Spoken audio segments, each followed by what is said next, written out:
예, 출마 수순일까요? 비서실장이 사표를 낸 한덕수 대행 그리고 단일화를 두고 패배주의 설전이 오늘 국민의힘 내부에서 있었습니다. 월요일 뉴스 탑10은 바로 여기부터입니다.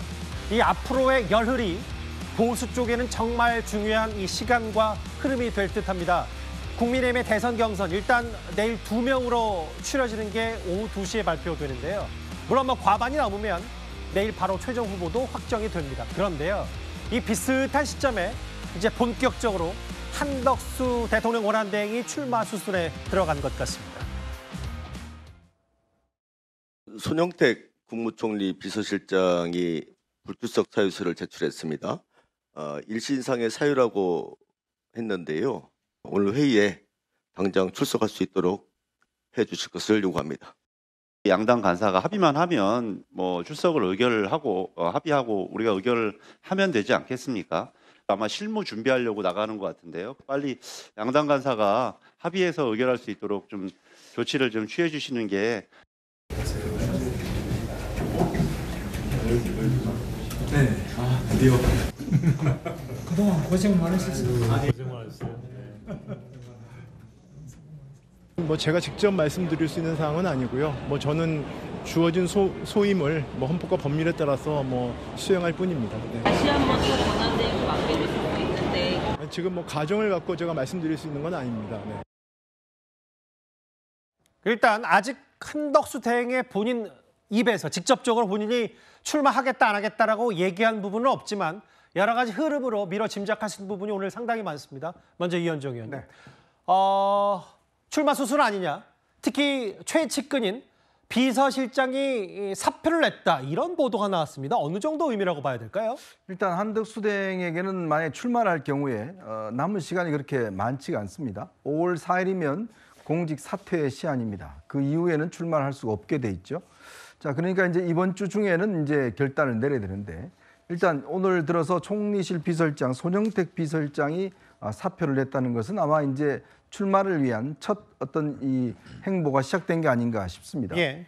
아무래도 이제 손영택 비서실장 같은 경우는 원래 변호사입니다. 변호사고 예전에 자유한국당 시절에 양천에서 그때 당시 당협위원장을 맡은 전력이 있기 때문에 아하. 이분은 그 공무원이 아닙니다. 늘공이 아니기 때문에 그렇기 때문에 아마 본인도 이제 총리가 그만두게 되면 이제 나와야 되는 처지에서 아마 이번에 준비를 위해서 일단 먼저 나가서 캠프를 준비를 하는 것 같습니다. 예. 이제 그런 차원에서 보면 일단 한덕수 대행이 일단 한번 예상으로 5월 1일쯤 이야기를 하고 있는데요. 나가더라도 바로 국민의힘에 입당하지는 않을 것 같다는 생각이 들어요. 예. 왜냐하면 지금 본인이 그동안 함께 일했던 비서실장과 공보, 정무 이런 사람들이 함께 사퇴 수순을 밟는다는 걸 보면 일단은 무소속으로서 어떤 이 밖에 일단 캠프를 차리는 게 아니냐 그런 가능성들이 열려 있는 것 같습니다. 예. 이번 주 중에 여러 측근들이 추가로 사표 낼 계획이다. 이현정 의원 말씀처럼 정치인 출신의 참모들도 제법 있기 때문에. 그런데 아까 보도 나오면요, 이현정 의원님. 네. 원희룡 전 장관 측근들이 이미 한덕수 캠프 쪽에 갔다. 이런 여러 가지 보도가 있는데 어느 정도 확인이 된 겁니까? 그래서 제가 확인은 못 해봤습니다만은 일단 손영택 비서실장이 사실상 이제 원희룡 전 장관하고 꽤 인연이 깊습니다. 왜냐하면 이제 원희룡 전 장관이 양천에서 출마 국회의원을 했지 않습니까? 예. 거기에 이제 이 당협위원장을 맡았기 때문에 아마 원희룡 장관의 측근으로 알려지고 있고 또 거기서 돕고 있는 지금 신모 시민사회 비서관 여기도 이제 원희룡 전 장관의 측근으로 알려지고 있는데 근데 이제 원희룡 장관이 직접 결합해서 도울 것인지 이거는 좀 아직까지는 확인된 바는 없는 것 같아요. 예. 아까 구조도 다시 한번 부탁드릴게요. 그러니까 한덕수 대행 밑에 최측근인 비교적 원희룡 전 장관과 가까운 손영택 비서실장이 그만두겠다고 했고 마찬가지로 시민사회 비서관, 정무, 민정, 공보 이른바 총리실 산하에 있는 측근들도 이제 좀 본격적으로 캠프 준비를 하는 거 아니냐. 조금 전에 제가 전화드렸기로는 한덕수 대행 비서실장에 대한 사표도 수리가 됐다고 하더라고요. 달력을 다시 한번 보겠습니다. 윤기찬 부위원장님. 제가 시작하자마자 드렸던 말 중에 앞으로의 열흘 혹은 일주일이 보수 쪽에 상당히 중요한 흐름이 될 거라고 얘기한 이유가 오늘이 월요일이에요, 28일. 지난주 토론 다 어느 정도 있었고 내일 국무회의인데 이 국무회의 내일 2시에 또 공교롭게도 국민의힘의 당대표 2명으로 압축된단 말이죠. 미 해군성 장관 방한은 한덕수 대행이 한다고 했는데 그러면 이번 주말에는 늦어도 주말에는 한덕수 대행이 본 직접 입으로 뭔가 결단을 내려야 되는 건 아닙니까? 뭐 그럴 가능성이 있죠. 만약에 출마를 결심했다 그러면 이제 저희 11일 날까지는 후보자 등록을 해야 되는데 예. 사실 한덕수 권한대행이 앞으로 만약에 출마를 선언하기로 본인이 결정을 했다고 치고 예. 그러면 어떤 형식으로 대선에 임할 것인가에 대해서 구체적인 방식에 대한 입장이 이제 안 나오고 있는 상황이라 저희 일정을 확정하기 쉽지 않은 거죠. 예. 예를 들면 국내심의 그 기호를 받고 대선에 최종적으로 출마하려고 하면은 사실 되게 바빠요. 예. 얼른 그 단일화를 위한 룰 협상도 해야 되고, 그다음에 단일화 실제 그 과정도 거쳐야 되는 것이고, 경선이든 아니면 토론이든 그렇지 않고 만약에 무소속 입장에서 대선을 치르겠다 그러면 약간 시간적 여유가 있는 것이죠. 따라서 어떤 방식으로 대선을 치를 것인지에 대한 본인 말에 뭐 결심이 섰겠죠. 그 결심 내용에 따라서 사실 그 사표 일정이나 아니면 4일 이전에만 사표를 내면 되는 것이기 때문에 또는 그 관련자들이 어느 정도 그 수면 위로 부각될지는 그거에 따라서 결정되지 않을까라는 생각이 들고 예. 그다음에 이제 손영택 비서실장 등이 이제 원희룡 사람이다 이렇게 얘기들을 하는데 한때 정치를 같이 했던 거죠.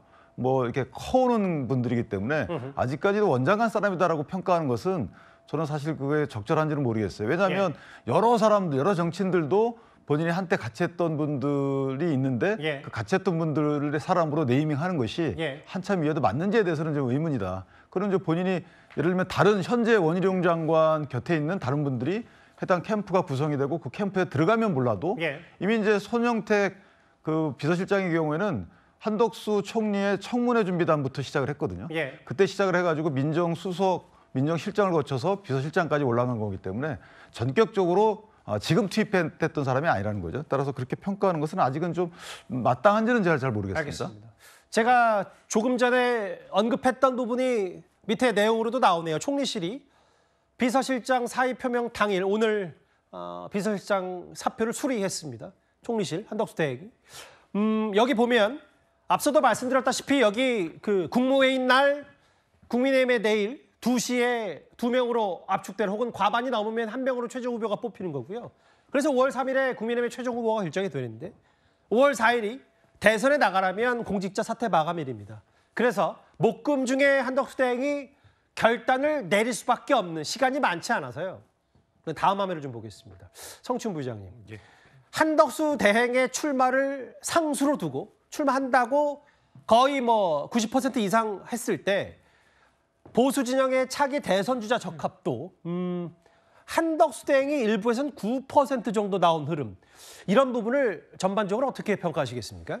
일단 저 표를 기준으로 봤을 때는 한덕수 권한대행의 출마 명분이 상당히 낮은 거죠. 왜냐하면 다른 국민의힘 한동훈, 홍준표, 김문수 후보보다도 낮게 나오고 있는 상황이기 때문에 한덕수 권한대행이 굳이 지금 60일 동안에 국가 위기 관리하라는 명을 받았는데 그것을 내팽개치고 나올 정도의 지지로 되는가라는 의구심을 국민들 꼭 가질 거라고 보고요. 또 저 지표가 제가 봤을 때 의미가 있는 것은 탄핵에 반대했던 두 분의 합이 21이고 탄핵에 찬성했던 두 분의 합도 21입니다. 조기 대선 초기 국면만 하더라도 보수 진영에서 국민의힘 진영에서 그 탄핵에 반대했던 분들의 목소리가 훨씬 컸고 지지세도 훨씬 강했었거든요. 근데 이 흐름이 조금씩 바뀌면서 탄핵에 찬성했던 분의 목소리가 점점 커지고 있다. 저희는 이렇게 보여지는데 민주당 입장에서 봤을 때는 지극히 상식적인 변화라고 봅니다. 아직도 탄핵에 반대하는 목소리를 오롯이 내고 있는 분들이 후보가 있다는 것이 민주당 입장에서는 출마의 명분도 없다. 국민의힘은 자격도 없다라고 주장을 하고 싶지만 지금 전체적인 보수 진영의 흐름이 보시는 것처럼 21대 21 탄핵 반대 후보, 탄핵 찬성 후보의 그 두 분의 그 지지로 합쳤을 경우 이 정도로 흐름이 바뀌었다는 것 자체도 전체적인 흐름이 일단은 뭐 변화가 지금 일단 상견하고 있다. 저는 저 지표를 그렇게 보고 있습니다. 이 여론조사만 갖고 좀 볼게요. 이 여론조사 업체가 분석한 건 김문수 10, 안철수 7, 개혁신당 이준석 6, 회색의 한덕수 대행 9, 한동훈 14, 홍준표 11. 물론 뭐 여론조사마다 조금씩 수치가 흐름은 오르내림이 있습니다만 성춘 부의장 말씀은 기본적으로 이 한 장의 이 단 한 건의 여론조사 봤을 때는 한덕수 대행의 출마가 그리 명분이 높지 않은 거 아니냐. 그런데 일단 뭐 비서실장도 사표를 내고 본격적인 출마 수순인 건 분명해 보여 한덕수 대행이.